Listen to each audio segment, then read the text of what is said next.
ఓం మహాగణాధిపతయే నమః. ఓం గురుభ్యో నమః. ఓం శ్రీమాత్రే నమః. అరుణాం కరుణాతరంగితాక్షీం ధృతపాశాంకుశపుష్పబాణచాపాం అనిమాదిభిరావృతాం మయూకైః అహమిత్యేవ విభావయే భవానీం. శ్రీమాత్రే నమః.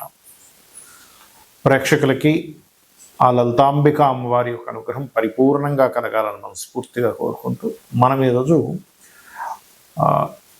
ఆంగ్ల నూతన సంవత్సరం రాబోతుంది ఒక 3-4 నెలల్లో.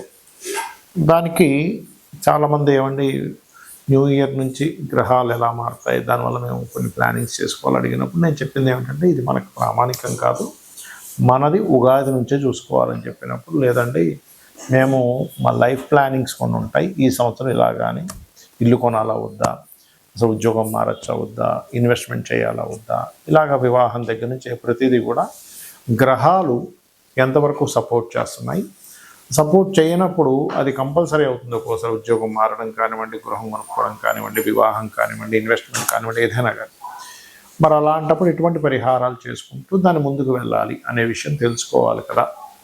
కాబట్టి మీరు కాస్త చెప్పండి అని చెప్పి నన్ను చాలామంది అడగడం వల్ల ఆంగ్ల నూతన సంవత్సరం యొక్క జనవరి నుంచి డిసెంబర్ వరకు ఉన్నటువంటి గ్రహస్థితిని అనుసరించి చెప్పడం జరుగుతుంది. అయితే ఈ విషయాలు చెప్తుంది నేనైనప్పటికీ కూడా చెప్పిస్తుంది సాక్షాత్ లలిత అమ్మవారిగానే భావిస్తే అసలు గ్రహాలు ఎలా మారుతున్నాయి ఈ న్యూ ఇయర్ చూద్దాం. ఇక్కడ చూసుకున్నట్లయితే మనకి నూతన సంవత్సరం ప్రారంభంలో అంటే జనవరి 1వ తేదీకి 1 డిగ్రీలో ఉంటున్నాడు శని. ఎందుకంటే ఈయన వక్రగతి మళ్ళీ ముందుకు వెళ్ళాడు కదా.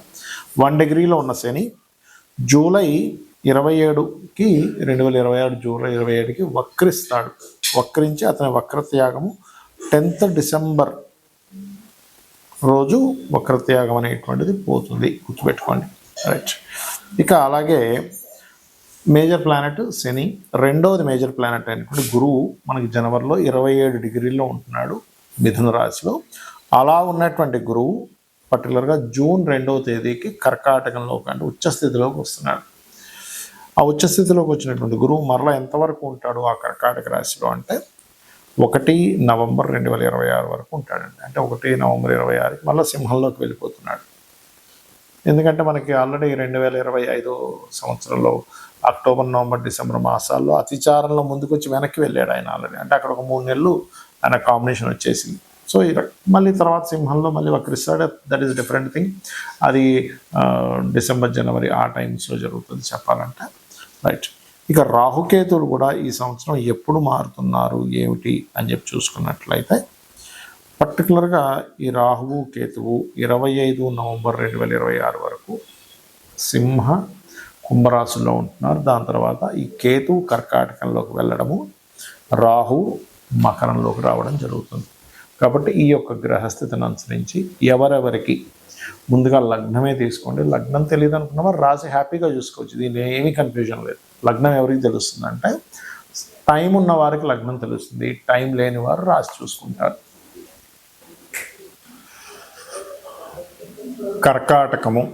కర్కాటకం వారికి కనుక చూసుకున్నట్లయితే ప్రస్తుతం మేజర్ ప్లానెట్స్ అయినటువంటి గురువు 12లో ఉన్నాడు.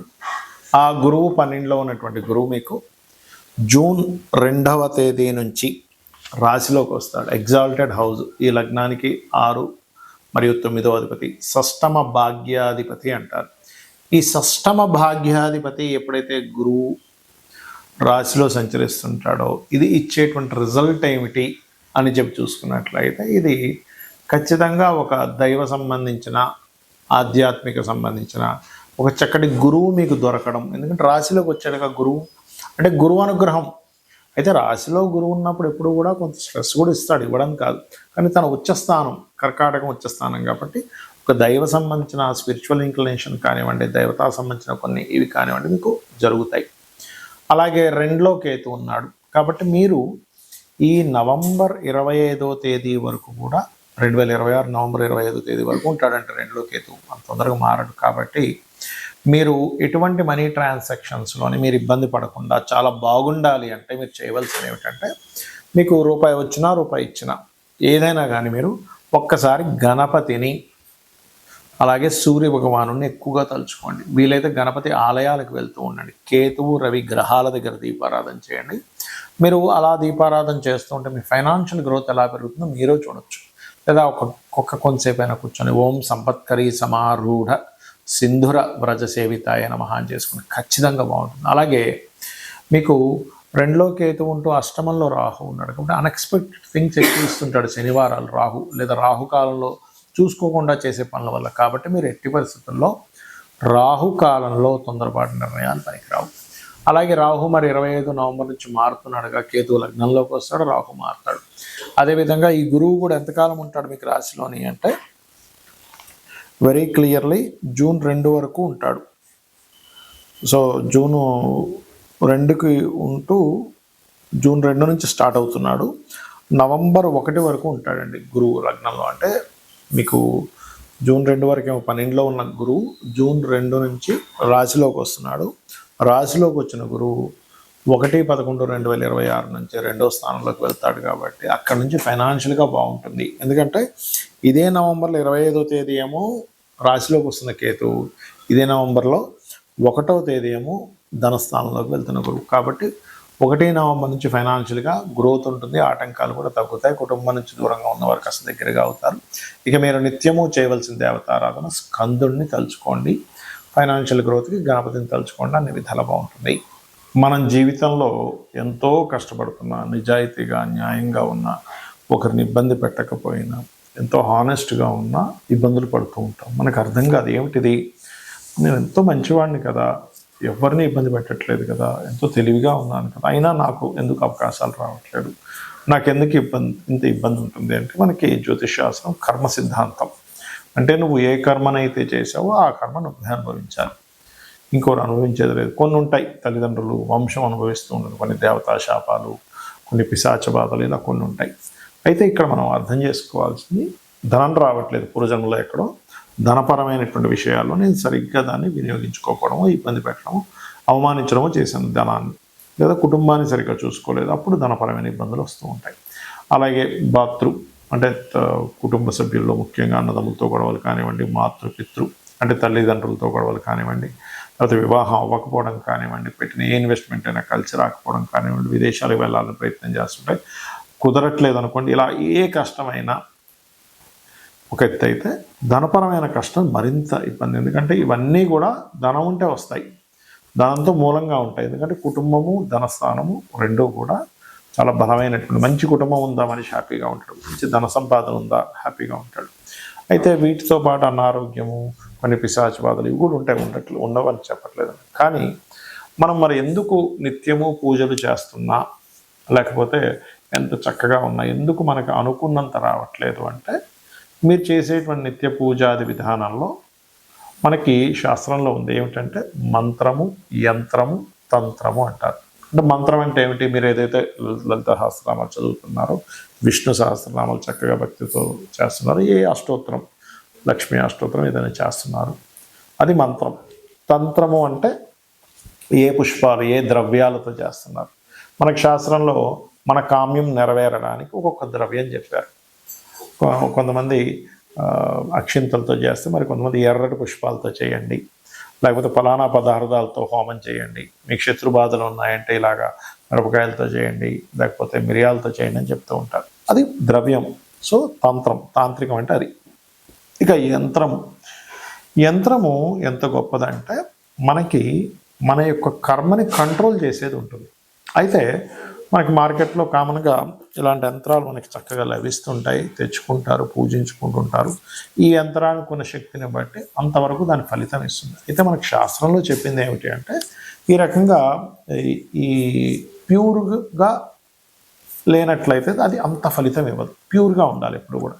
మనకి ఎనీ ప్రోడక్ట్ చూడండి, అది ప్యూర్గా ఉందా లేదా, అది ఎంతవరకు బలం చూపిస్తుంది అని చూస్తూ ఉంటాం కదా. ప్యూరిటీకి ఎక్కువ నాణ్యత, ఎక్కువ కాలం మనడము, దాని ఎనర్జీ ఎక్కువగా ఉండడం జరుగుతుంది, మన అందరికీ తెలుసు. ఆర్గానిక్ ఫుడ్ కానివ్వండి, మనం వాడే ఏ వస్తువైనా కానీ, ఒక లెదర్ బ్యాగ్ కానివ్వండి, అన్నీ కదా. అలాగే శాస్త్రంలో వెరీ క్లియర్గా ఇలా ఇది ఏమిటంటే చూసుకున్నట్లయితే చూడండి క్లియర్గా, ఇది లక్ష్మీ యంత్రము, ప్యూర్ కాపర్ అన్నమాట. ఇది ప్యూర్ కాపర్, మీరు టెస్ట్ చేయొచ్చు కూడా కావాలంటే. ఈ ప్యూర్ కాపర్ మీద మరి యంత్రం వేసుకొని తీసుకెళ్ళి ఇంట్లో పెట్టేసుకుంటే వస్తుందా అంటే అలా పనిచేయదు. మనకు చాలామంది పాపం అమాయకంగా మార్కెట్లో ఇది దొరుకుతుంది కదా అని తీసుకెళ్ళి పూజ చేసేసుకుంటారు. ఇది పూజ చేసుకున్నందుకు కొంత ఫలితం ఇస్తుంది, నేను ఇవ్వదు అని చెప్పట్లేదు. కానీ ఇదే యంత్రంలో కనుక మీరు చక్కగా దీనికి పంచవాసములు అంటారు. అంటే ధాన్యవాసము అంటే ధాన్యంలో ఒకరోజు పెడతారు, పుష్పవాసం పుష్పాల్లో ఒకరోజు పెడతారు కొన్ని మంత్రాలు చదివి, అలాగే జలావాసము జలంలో కొన్ని రోజులు పెడతారు, అలాగే క్షీరావాసము భూవాసం, ఇలా 5 వాసములు చేసినప్పుడు దీనికి ఒక శక్తి వస్తుంది. ఇలా 5 వాసాలు చేసినటువంటి యంత్రానికి రుద్రాభిషేకం చేస్తారు. ఏకాదశ రుద్రాభిషేకం, సహస్ర రుద్రాభిషేకం చేసేవారు కూడా ఉంటారు. అలా చేసి కొన్ని జపాలు కొన్ని రోజుల పాటు జపం చేసి ఈ యంత్రానికి శక్తిని చేకూరుతారు. ఈ పద్ధతి మనకి ఆలయాల్లో పెడుతూ ఉంటారు. మీరు గమనించండి, ఇప్పుడు మనకు మన రాముడి విగ్రహం పెట్టేటప్పుడు కూడా కొన్ని వేల సంఖ్యలో కొన్ని లక్షల సంఖ్యలో జపం చేసి దానికి పెట్టారు. ప్రతి ఆలయంలోనే మనకి ఆదిశంకరాచార్యులు వారు కూడా యంత్ర స్థాపనలు చేశారు. తిరుపతిలోని చాలా ప్రదేశాలు. అంటే అది ఆకర్షణ ఇస్తుంది. ఆకర్షణ ఎప్పుడైతే ఎక్కడైతే ఉంటుందో, ఎందుకంటే కుజుడు ఆకర్షణకు కారకుడు, కుజుడికి సంబంధించిన మెటల్ ఈజ్ కాపర్. కాబట్టి ఇక్కడ మీరు అర్థం చేసుకోవాల్సింది ఏంటంటే, మీరు అనుకున్నంత స్థాయికి మీరు వెళ్ళలేకపోతున్నారు, మీరు ఇంకా రీచ్ అవ్వలేకపోతున్నారు, ఎంత ధర్మంగా ఉన్నా ఎంత కష్టపడుతున్నా అంటే మన కర్మ అడ్డుపడుతుంది. కర్మని తొలగించేటువంటి శక్తి కుజుడికి ఉంటుంది. అంటే కుజుడు అంటే ప్రయత్నం. అందుకే నువ్వు ప్రయత్నం చేయి, నీకు గ్రహాలు కూడా అనుకూలిస్తాయంటూ ఉంటారు. అంటే కుజుడు ప్రయత్నం, కుజుడు కష్టపడి చేసేది, ఎలాగైనా సరే విక్టరీ అవ్వాలని. అందుకే చూడండి, ఎవరికైనా కుజుడు స్ట్రాంగ్గా ఉంటే వాళ్ళు ఈ యొక్క స్పోర్ట్స్లో రాణిస్తారు. శని ఏంటంటే కర్మకారకుడు, ఆయనే మనకేం శత్రువు కాదు, మన కర్మ మనకు అందిస్తున్నాడు. మనం ఒక రక్షణ కవచంగా మనం ఏర్పరచుకోవాలంటే మంత్రం, తంత్రం, యంత్రం. సో ఈ యంత్రాన్ని పెట్టుకొని మీ గోత్రనామాలతో చేయించుకొని మీరు కనుక ఇంట్లో పెట్టుకొని మీరు కనుక దానికి రోజు నిత్య అనుష్ఠానం అంటారు, పొద్దున్న సాయంత్రం చక్కగా పూజ చేసుకోవడము, దానికి నైవేద్యం కొబ్బరికాయను కొట్టచ్చు. పంచోపచార పూజ, ఏదో పెద్ద పెద్ద పూజలు ఏం అక్కర్లేదు, చక్కగా పంచోపచార పూజ అంటే గంధము, పుష్పము, అదేవిధంగా నైవేద్యము, ధూపం, దీపం, భక్తి శ్రద్ధలతో కనుక చేయగలిగితే మీరు పడేటువంటి కష్టానికి ఫలితం ఉంటుంది, గుర్తుపెట్టుకోండి. అయితే ఇక్కడ ఏంటంటే మనం తీసుకునేటువంటి యంత్రం దాన్ని ఎంత ఇదిగా క్రియేట్ అవ్వాలి. ఇప్పుడు చూడండి, ఒక సిమ్ కార్డు ఉంది, మనం వెళ్ళి సిమ్ కార్డు కొనేసుకొని మనం ఫోన్లో పెట్టుకుని పనిచేయదు. ఎందుకు పనిచేయదు? దాన్ని అది యాక్టివ్ అవ్వలేదు. సరే, యాక్టివ్ అయ్యింది, మంచి సిమ్ కార్డు తీసుకోవాలి. అంటే అలాగా మంచి సిగ్నల్స్ వచ్చే కంపెనీ తీసుకుంటాం, లేకపోతే సిగ్నల్స్ సరిగ్గా రావు.